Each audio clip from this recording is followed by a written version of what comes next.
কি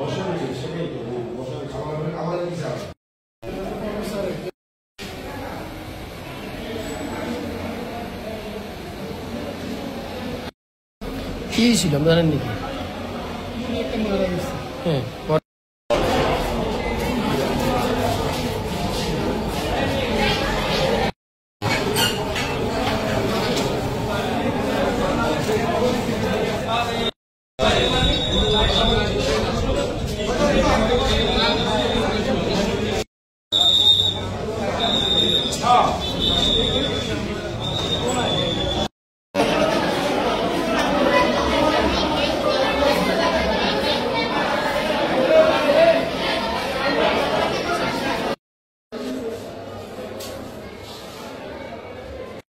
বিষয়টা হলো হাসপাতাল বন্ধ করে দিতে হবে।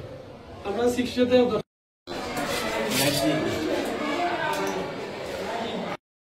আমরা মারামারি যখন হয়েছে এই মারামারির ভিতরে আমরা যখন খবর পাইছি সাধারণ মানুষ আসছে এবং হাসপাতাল মানুষ অনেক লোকে আসছে। আসার পরে আমরা দেখছি যে হাসপাতালের ভিতরে প্রায় 150-200 লোক ছিল, ভাঙচুর করছে অনেক এবং এখানে যারা স্টাফ ছিল তাদেরকে মেরে রক্তাক্ত করেছে, আহত করেছে।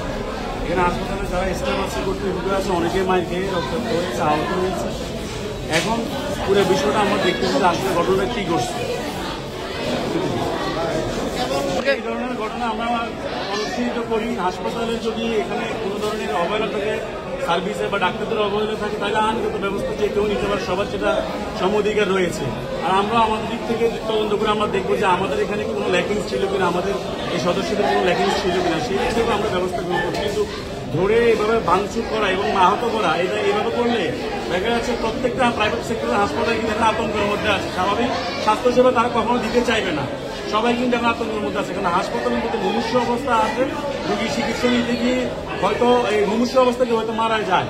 কিন্তু এখানে কেউ অবহেলা করে শিক্ষিতভাবে কোনো ডাক্তার বা হাসপাতাল কর্তৃপক্ষ কাউকে মেরে ফেলে কিন্তু হয় না। এখন সবাই খুবই আতঙ্কের মধ্যে আছে, যে লক্ষ্মীপুর শহরের যে হাসপাতালগুলো আছে সবাই খুব আতঙ্কের মধ্যে আছে।